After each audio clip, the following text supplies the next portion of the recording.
Hey guys, welcome back to my channel. My name's Jessica Ward King, also known as the StigmaCrusher, and here in this channel we deal with issues of mental health and mental illness from my twin perspectives as a person with lived experience of bipolar 2 disorder, as well as a person with a PhD in experimental psychology.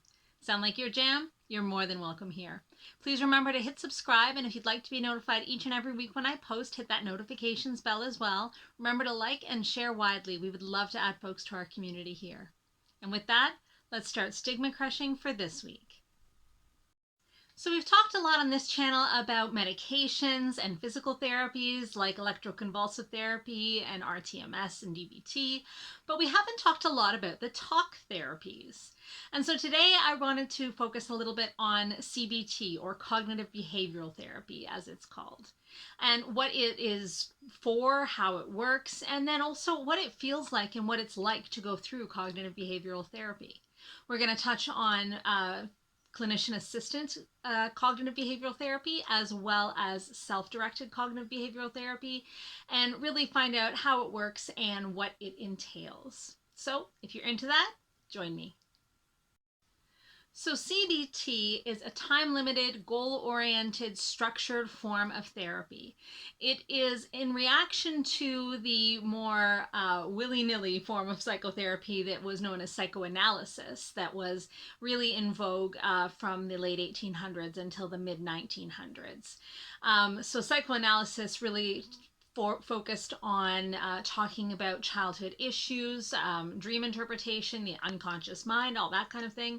And it's not bad, but this kind of therapy was formed in reaction to that, where people that had neuroses, so that would be things like depression and anxiety, but are very high functioning, could spend weeks and months and years of their lives in psychoanalytic therapy, and really sometimes not get to the root of their problem or to any solutions therefore, but that people that were, the common folk that had depression originally and anxiety came after that, that they needed something that was more short term and more problem focused. And so cognitive behavioral therapy marries two traditions: the behaviorism of the early 1900s, 1950s, 1960s, with the cognitive revolution that happened in the 1960s and after. Behaviorism really just looks at a person's behavior and reward or negative rewards. So it could be removing a reward, or it could be giving a punishment, that kind of thing, as changing the way somebody behaves. And so you look at the behaviors that they have, you change some form of input, and that changes their behavior. And so in that period of time, there was a lot of work looking at how you could change a depressed person's behavior, for example. So not engaging in social contact, not getting out of bed, not taking care of oneself, how you could change those behaviors and thereby change the course of the disease. Cognitive therapies came in thinking that, okay, you know what's actually important here is what people think, and that what people are thinking, what's going on inside their head, changes the way that they feel, and ultimately will change the way they behave. But really, cognitive theory was looking at the way that one thinks changing the way that one feels. The reason that cognitive and behavioral therapy ended up kind of meshing and marrying together was that the theorists very quickly realized that changing the way one behaves can change the way one thinks. Changing the way one thinks can change the way one behaves. And both behavior and thinking can change the way one feels, and vice versa. So it's this cognitive triad, if you will. You can think of it in terms of an actual triangle, where thinking, behavior, and feeling are at each point of the triangle. Now, cognitive behavioral therapy also focuses on the core beliefs, and so says that everybody has core beliefs that focus on their self, the way that their self is, the way that other people are, and the future. And so we have these core beliefs that kind of dictate how we're going to think, feel, and behave about any given situation, any given stimulus, any given thought, any given feeling. And so it could be that, I have a feeling of low mood. And that low mood is based on my core beliefs about myself, whether I feel like I'm good ultimately or bad, whether I feel guilty or whether I feel anxious. My core beliefs about others, that others are generally good, that others are judging me for my feelings, that others are talking behind my back, and the core beliefs about the future, that it's always going to be this way, or it's going to change and I don't need to worry about it, or, basically the core beliefs about what's going to happen moving forward. What's the time delimitation on this? So that's cognitive behavioral therapy. Now, there's a really big concentration as well on the cognitive distortions. And so this is really the thinking part. So there are a variety of cognitive distortions. Anywhere up to about 15 are kind of accepted, anywhere between 10 and 15 really. And they are automatic thoughts, attitudes, and beliefs that as soon as something happens, there's a thought, there's a behavior, there's some kind of stimulus in your life, you have these automatic ways of thinking. And the automatic ways of thinking are not themselves bad. We have to have shortcuts to thinking in order to be able to respond to our stimulus and quickly and get responses out and act in the world. We have to have automatic ways of thinking. And that's where our prejudices come from. That's really just our automatic ways of thinking. But where the problem comes in is when those automatic ways of thinking are distorted. And so some of the really common cognitive distortions are overgeneralization. So I get a bad mark on a test and I overgeneralize and say I'm going to get bad marks on all of the tests. I'm a failure as a student. I'm going to fail everything.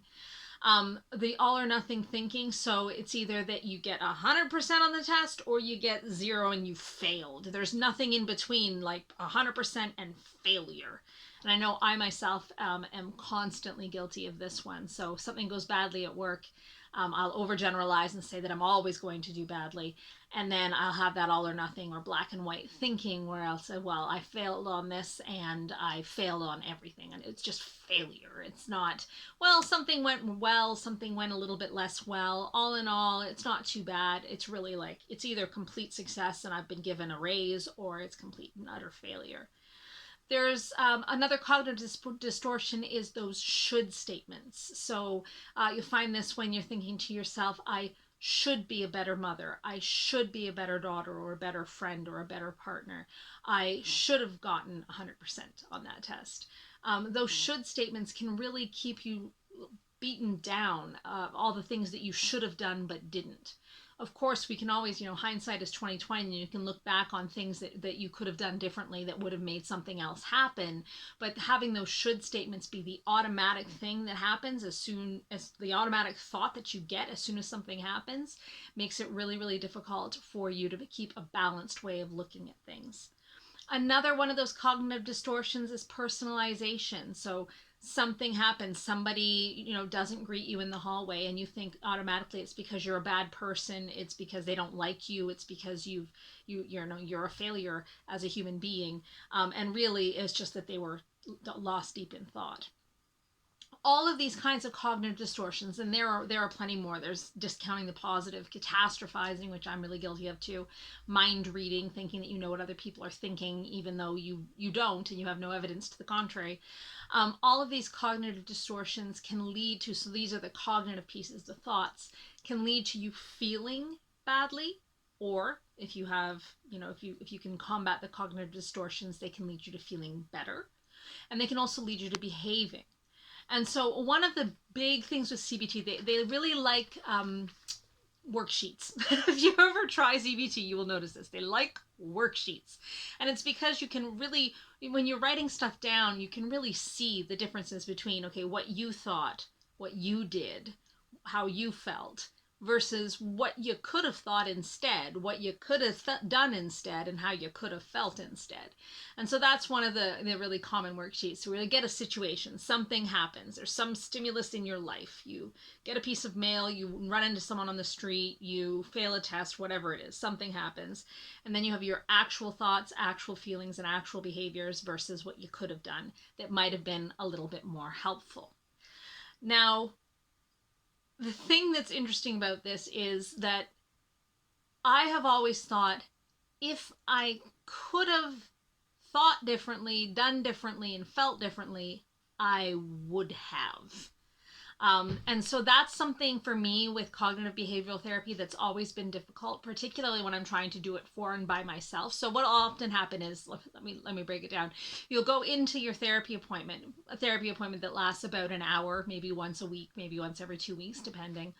And you'll try to identify your cognitive distortions. You'll try to identify the ways that you're thinking and the ways that you're behaving and the ways that you're feeling that aren't very adaptive, and work with the therapist to really be able to identify them so that you can go home with your worksheets in hand and you can sit and you can work on it. You can have something happen in your life and then, take stock afterwards and write it down and really, have that time to analyze your thoughts, feelings, and behaviors based on those cognitive distortions that you're learning to identify. And for me, it's always been pretty easy to do the worksheets. Now, I'm one of those people, I like to pass the test. I like to get the right answers, right? And so it's been always pretty easy for me to do the worksheets, to say, well, I could have thought this and done this and felt this, but I don't. That is not what I think. So when I get, let's say a poor mark on a test, I could think, well, I didn't do so well, but next time I'll do better. But that's not what I actually think. I could think that, but I don't. I could therefore feel better about getting, a low mark on a test, but I don't. And I could behave as though, next time I'll just study harder, or next time I'll make sure I get more sleep before the test or whatever, but I don't. And so I always say to the therapist, it's really easy to identify these things, but it's really a lot harder to actually believe them and to put stock in them. And that's what I've always found with cognitive behavioral therapy. Now, I had a very successful course of CBT back in my early, well, I guess late 20s. But man, was it hard fought. I think I must have thoroughly frustrated my counselor, my therapist, to the nth degree, because every week I would go in there and I'd say, yeah, I can identify them, but I don't believe anything. That's what I believe. I believe in the overgeneralization. I believe, like, you can tell me they're distortions, but they're true. And I fought with her for a while. It's supposed to be time delimited, and like you're supposed to learn the skills and then be able to apply them and be able to go and do it yourself. I was years at this, trying to figure out what my core beliefs were and how I could change my core beliefs so that I didn't have to be perfect. My big realization was that I didn't have to be perfect. I could be remarkable and still screw stuff up sometimes. And that's what it took me years to finally figure out. And even still, I still have the cognitive distortions. I am much more capable now of identifying them and fighting back against them using the skills that I learned in CBT. But it's not as easy as go for 6 sessions, learn your skills, get your worksheets, maybe get the book and, the workbook or whatever, and then go home and be able to do it yourself. That's what I've always found difficult. Now, I've been offered courses of CBT that are self-directed. You can do CBT with a counselor, but like I say, it's supposed to be fairly time delimited. It's supposed to be a skill that you learn and then you go away and practice it. And so when you do it with a counselor, you get that insight, that clinical insight. They can help guide you, and then you're kind of set off on your way. You can also do it yourself. So you can go in, you can learn the theory behind the CBT, you can get the worksheets, you can fill them out, maybe have like a quick online chat with a counselor once or twice, and then you're supposed to be able to go on your way and use these tools to feel better, to lift your mild depression or your mild anxiety. Now, CBT on your own is not something that you would do to lift a very deep-seated depression or treatment-resistant depression, something like bipolar disorder or schizophrenia. It is not the kind of self-directed therapy you would necessarily want to do if you have a serious mental illness going on. It can help. It can certainly help mental health. It can help for mild mental illness. having a trained CBT therapist would be required if you were trying to use it for a more deep depression or bipolar depression. But it is possible to do these things. I'm not going to give you the online tools because I don't want to endorse any one given tool. But if you just type in like free CBT for me, and you will get all kinds of online tools with chat links to counselors.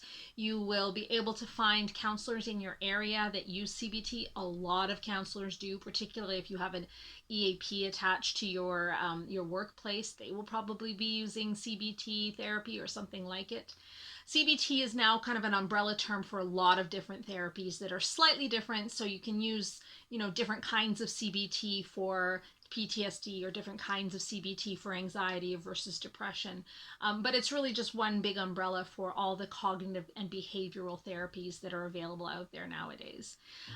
So, kind of in sum, how did I find doing it? I find it difficult because I am difficult. But I find that if you're really doing the work, like the deep, deep work, it's really easy to do those worksheets. So remember, if you are trying CBT, whether with a counselor or on your own, remember not just to fill in the worksheets to get 100% on the worksheets. Remember to fill in those worksheets and really wrestle with yourself about, you could believe this differently, but do you believe this differently? You could challenge this cognitive distortion, but do you really still believe it in the end? Because if you do, then the CBT isn't going to work very well for you. Now, what I'd like to hear from you, a lot of people have done this type of therapy, and I would love to hear from you in the comments down below if you've done this and how it's been helpful for you or not helpful for you and what you thought of it. Because if we can share all of our different experiences of the different kinds of CBT, that can really help somebody to determine what kind of treatment is best for them, what's going to help them, and what isn't going to help them. So if you've tried something, if you've tried a program or an online site, do let us know in those comments down below and let us know how they worked for you. Something I will note is that CBT therapy on its own has been shown to be very effective in helping to shift mild depression and anxiety. In concert with medications, it's been shown to be extremely helpful in shifting even moderate depression and anxiety, particularly if you're under the care of a licensed therapist or counselor. And of course with your doctor prescribing the medication and overseeing that. So we do know that the best course of treatment for moderate and mild anxiety and depression really is CBT along with medication if that's something that's useful for you. So this is something that's worthwhile looking into. If you have any questions, feel free to get in contact with me and let me know, and I can either address them in another video or we can chat by email or on chat. And yeah, that's what I wanted to address this week. Cognitive behavioral therapy, how it feels to do it. Frustrating sometimes, but to really do the work, I was able to really shift my mindset over a good chunk of time it took me, but I was able to really shift my mindset, and that shift in mindset has helped me. As I've mentioned before, I mean, it hasn't completely cured my depression, my bipolar depression, not at all, but it's really given me some tools to help myself shift some of those mental health pieces, and to also give a little bit of a lever to help shift some of the mental illness pieces as well. So all in all, recommended, but the work is deep. It's not just worksheets, folks. All right, that's everything for this week. Have a great week. Bye. Stigma Crusher.